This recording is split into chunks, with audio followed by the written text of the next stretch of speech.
My name is Albertina, and at 31 years old. At my parents' 30th anniversary, they revealed a custom-painted family tree inside the house. My siblings planned it, my parents approved it. It had 112 names, except me. I said nothing, just quietly took action. 3 days later, a clip was shared online, and my sister was calling her lawyer in a panic. If you have ever felt betrayed by the people who should have been your biggest supporters, let me know where you are watching from. Here's the thing about being erased. It's not always dramatic. Sometimes it's so quiet it almost feels polite. We were standing in the dining room of my parents' house. Everyone had been herded inside for the big reveal. That's what my brother called it, like we were about to see a new car or a gender. It was a mural, a hand-painted family tree covering the entire wall, a gift from the kids, which included me financially, but not creatively. They didn't want my input. "We've got it covered," my sister said. "Just chip in your third." So I chipped, like always. The curtain came down with a little flourish, and the crowd gasped. My dad laughed, my mom wiped a tear, my sister practically bowed. People clapped, because that's what you do when you're told you're witnessing something meaningful. And it was impressive, I'll give them that. The tree was massive, sweeping branches, intricate calligraphy, gold accents. It had names, so many names: cousins, second cousins, in-laws, babies. Even the family dog had a paw print. I recognized most of them, not because we're close, but because I have an excellent memory. Comes in handy when your personality has to be studied, rehearsed, and constantly re-edited just to be tolerated. I smiled, clapped along. No red flags yet. I stepped closer, scanning the branches out of vague curiosity. I found my older sister right away. Big, bold lettering, complete with portraits of her twins and husband. My younger brother's name was on the other side, under a proud little scroll that read Regional Sales Manager. He sells appliances. You'd think he'd invented electricity. I looked for my name next. It wasn't there. No panic. It was a big tree. Maybe I was tucked somewhere further down, or maybe the artist used full legal names and skipped my nickname. I scanned again methodically. This time left to right, bottom dip. Still nothing. I checked the spouse clusters, just in case. Nope. I'm not married, but neither is my cousin Emily, and she got her own leaf, complete with a tiny watercolor of her rescue cat. I looked at every name, all 112 of them. Every single person in that room was on that wall, except me. For a moment, I thought maybe I'd simply gone temporarily blind, or was dreaming, or both. I stared at the mural hard, like maybe I could squint myself into existence. Nothing. The first thing I felt wasn't rage or even sadness. It was embarrassment. That creeping heat under your skin that makes you feel both invisible and exposed, like your zipper's down and someone's live streaming it. I didn't cry. I didn't ask questions. I just walked calmly to the bathroom and locked the door. It wasn't about needing privacy. I just needed a few uninterrupted minutes to believe what had actually happened. I sat on the closed toilet, stared at the floor tiles, and let my brain do what it does best, sort data. And the facts were simple.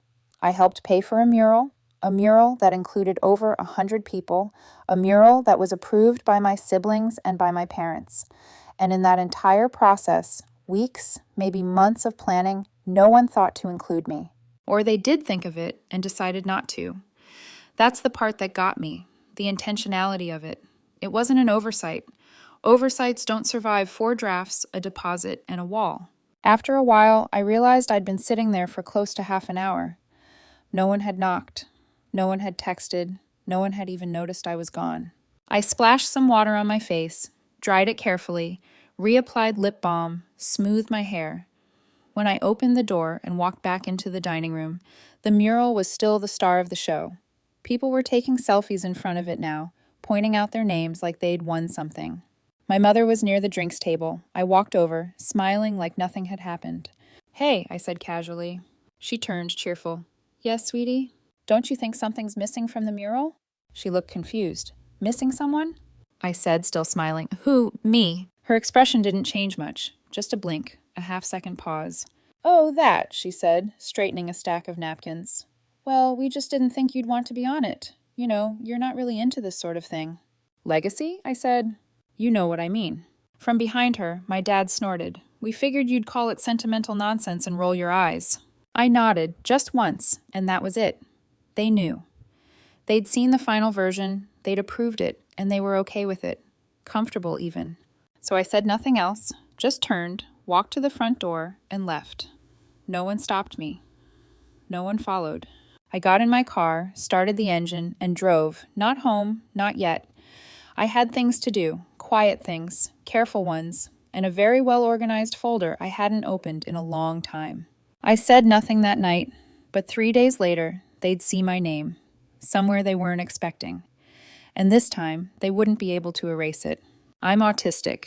I didn't always know the word for it, but I always knew I was something people didn't want. I used to think of it like I was a broken appliance. I looked normal from the outside, but something inside didn't work the way it was supposed to. I wasn't sure what part exactly, just that it kept making people look at me like I'd said the wrong thing, or laugh when I wasn't joking, or go quiet like I'd ruined something invisible. So I spent most of my life pretending I wasn't autistic, long before I even knew the word existed.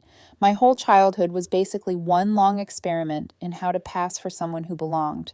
I grew up in a big extended family, loud, busy, performative people who loved surprise parties and family games and group singing. All things I quietly dreaded and tried very hard not to show it.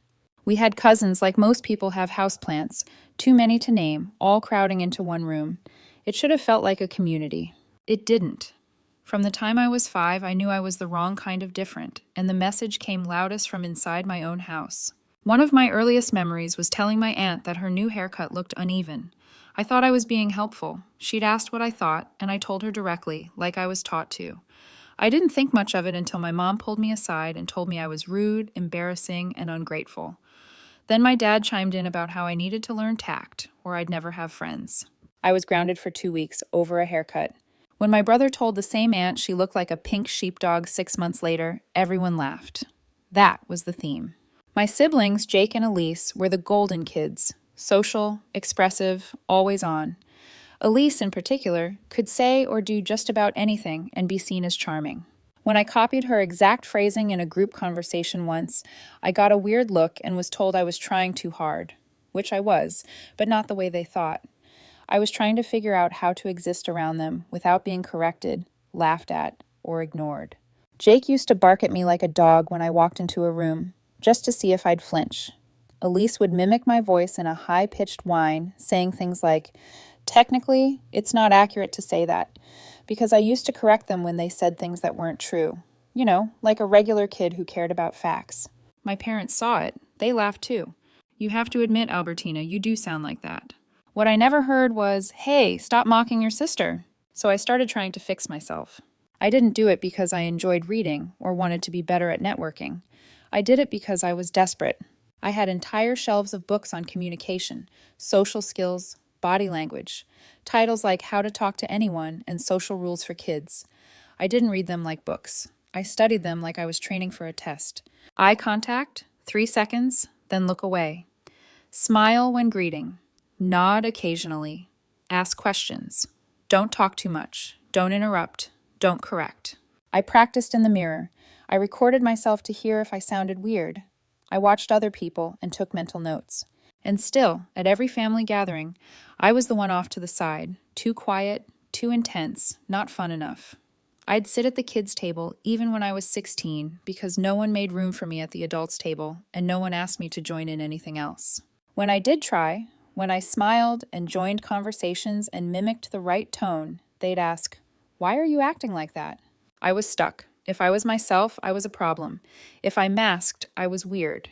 Either way, I lost. In school, I excelled, not socially, but academically. Science made sense. Programming made sense. Cells and logic and algorithms didn't care if I made the wrong face. They just worked, or they didn't. I got a full ride to university for biology and computer science, earned my PhD, started lecturing part-time and working in research. I now make more money than anyone else in my family, but no one brings that up, except when it's time to plan a big family gift. Then it's always, "Can you chip in a little more? You're doing so well." And I always did, because I thought maybe this time it'll count for something. I first started suspecting I might be autistic when I was 25. I was reading a forum about social burnout in women, and I saw post after post that felt like someone had stolen my inner monologue.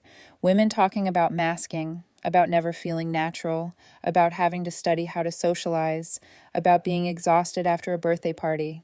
I didn't feel seen. I felt called out. So I dug deeper, read papers, articles, and then personal essays, took 3 online assessments. I scored off the charts.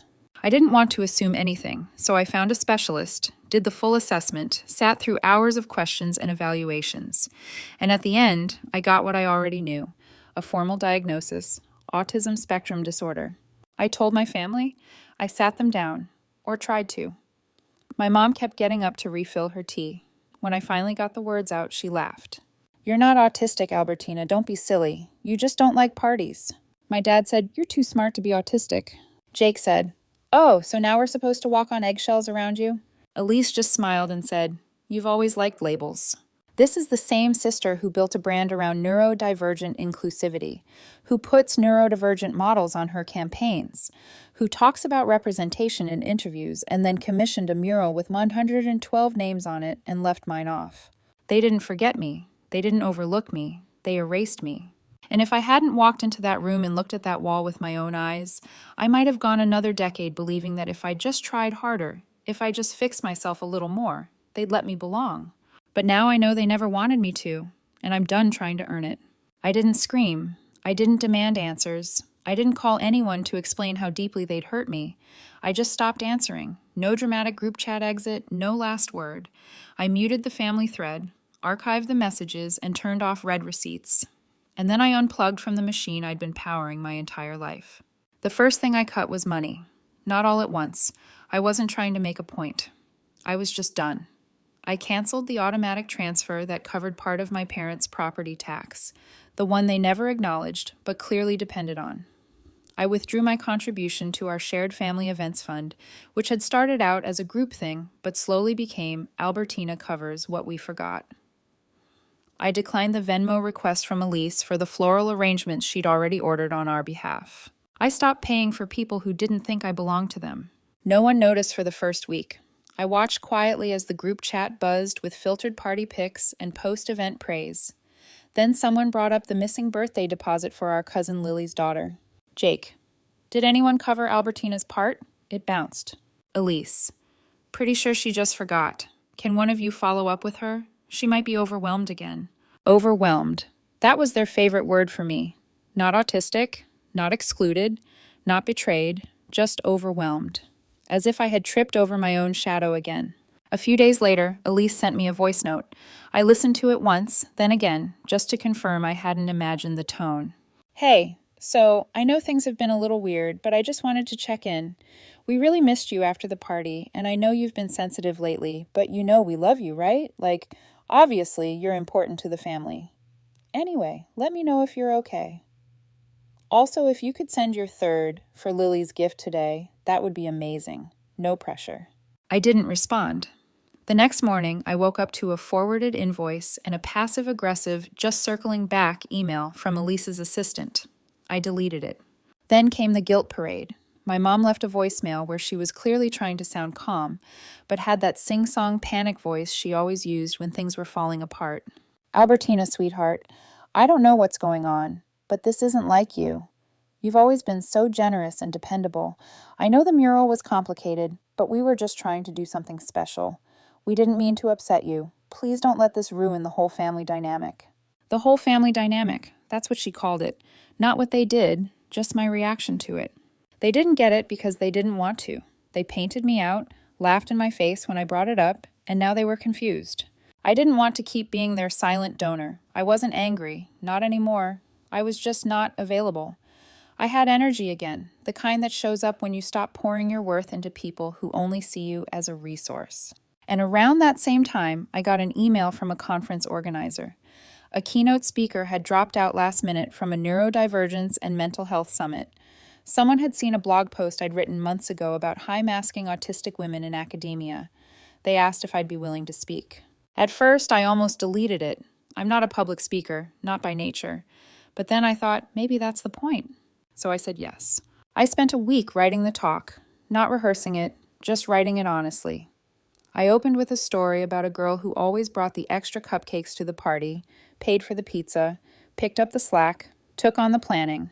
Always helpful, always just outside the circle. I told them how she once read 13 books on social skills before the age of 12, hoping they would teach her how to stop making people uncomfortable. I told them how she got a PhD, bought a house, gave generously, smiled politely, never made waves, just chipped in again and again, quietly, reliably, invisibly.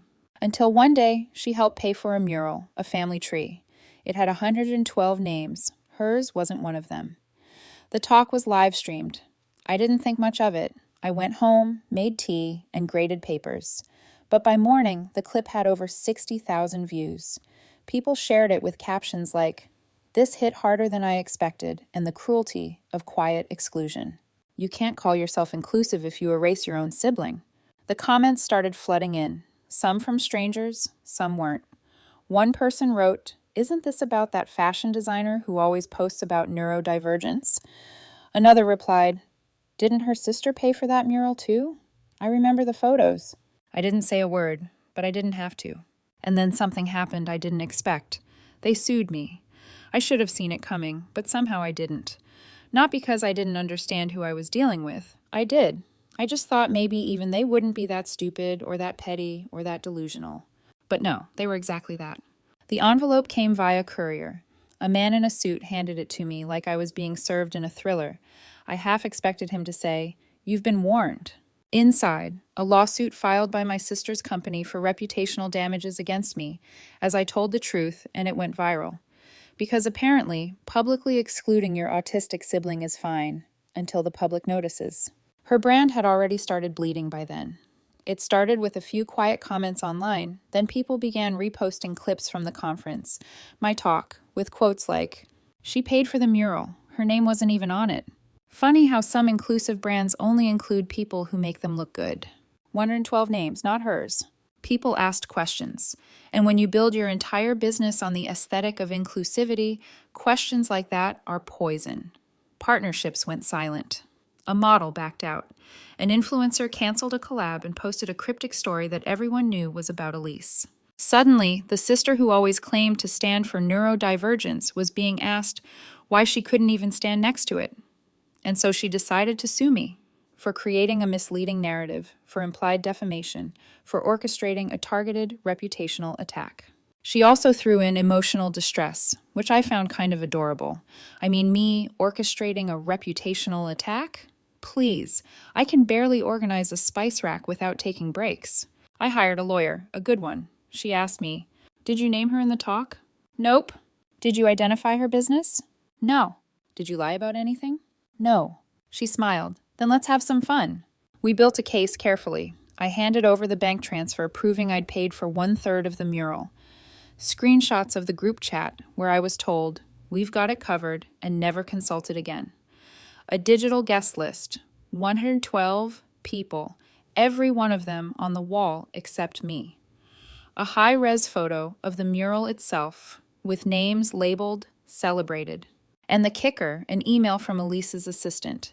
We left Albertina off. Elise thought it would be simpler. Simpler, like cutting out a tumor. The trial wasn't long. Elise showed up looking like she was auditioning for the role of wronged woman. Corporate edition. Beige power suit. No makeup. No eye contact. My parents sat behind her, both wearing their "we don't understand what's happening, but we support our daughter" faces. It was weird to see them in a courtroom. They didn't look comfortable. Maybe because there were rules there, or consequences. My lawyer asked me to walk through the story, so I did. I explained how I'd contributed financially, how I wasn't included in the planning, how I wasn't on the tree, how my sister built a brand off the very identity she erased from her own family. I spoke clearly, calmly. I'd practiced. I didn't look at Elise. I didn't need to. The mural photo went up on a screen. The judge squinted. "Who's Biscuit?" "Our family dog," I said. "Deceased?" "Yes, died in 2020. The judge looked back at me. "But included?" "Yes." He looked down at his notes, then back at the image. "Your name isn't there." "No," I said, "it's not." I could feel the air shift in the room. There's something about seeing it printed, not metaphorical, not exaggerated, not emotional, just fact. A wall of 112 names. Mine missing. A dead dog made the tree. I didn't. Elise's lawyer tried to claim the mural was symbolic, not meant to represent every member of the family. So my lawyer zoomed in on the branches, showed the nicknames, the marriage dates, the babies, even the gold-foiled little acorn under Jake's name with "first to own a home" underneath it. Symbolic? She asked. Or selectively thorough? The jury didn't need much more. The case was dismissed, and Elise was ordered to cover all legal costs. She didn't look at me when the ruling came down. My mom did. Her expression wasn't angry. It wasn't ashamed either. It was flat, like someone watching a machine they didn't know how to operate, like she wanted to press a button and rewind it. But there was no button, and there was no tape. There was just now. After that, things unraveled fast. Her company lost 2 key investors. Then a lawsuit from a former employee surfaced, a neurodivergent model who said she'd been mistreated and underpaid. Elise posted a long, pastel background apology about listening and learning. It got ratioed within the hour. Within 6 months, her brand folded. And within another 3, my parents quietly sold their house. I wasn't the only reason, but I was the missing plug in a system that only worked when I was too tired to say no. They downsized, moved into a modest condo outside the city. My brother helped a bit. Elise didn't. I found out from an email chain I wasn't meant to be copied on. Their new address was listed at the bottom, under a note about who was bringing potato salad to Thanksgiving. I wasn't invited, but I didn't want to go. Something strange happened after all this. I expected to feel triumphant. I didn't. For the first time in my life, I didn't feel like I was clinging to the edge of a family, trying to earn a spot that didn't exist. I didn't feel like I was prepping for the next rejection. I wasn't shrinking myself to be likable. I wasn't checking for who was watching. I was just me, free, unapologetic, whole. I met someone too. He's a biochemist who hates small talk and loves fossilized sea creatures. He doesn't flinch when I say exactly what I mean, doesn't call me cold when I don't fake smile, doesn't try to fix me when I get overwhelmed, just asks, "Want quiet or company?" Sometimes we sit in total silence for hours. It's the loudest peace I've ever known. I used to think that if I could just get everything right, if I was kind enough, helpful enough, polished enough, my family would finally see me. But now I don't need to be seen by people who only looked at me when I was useful. I see myself, and that's enough. It's been a few years now. I went to therapy, real therapy. Not the kind where someone tries to fix your behavior, but the kind where you actually get to ask, who am I when I'm not performing for survival? Unmasking wasn't a switch. It was a slow, weird, uncomfortable process, like taking off a costume you didn't know you were wearing and realizing you've never actually looked in the mirror before. There were days I missed the mask. It kept things predictable, kept people comfortable. But now I don't live in it. Sometimes I still have to use it, a little like emotional sunscreen, but most of the time I get to be myself, fully, honestly, without apology. I'm engaged now to someone who sees me, not the polished version, not the edited one. He sees me, and he loves that version. That's still a little wild to say out loud. I haven't spoken to my family since the lawsuit, and I don't plan to. I used to think I couldn't survive without their approval. Turns out I was barely surviving with it. Now I'm happy, not because everything's perfect, but because I'm no longer trying to prove I deserve to exist. So I wonder sometimes, did I do the right thing? Did I go too far? Or was I finally just far enough? Let me know in the comments. And if you want more stories like this, hit subscribe.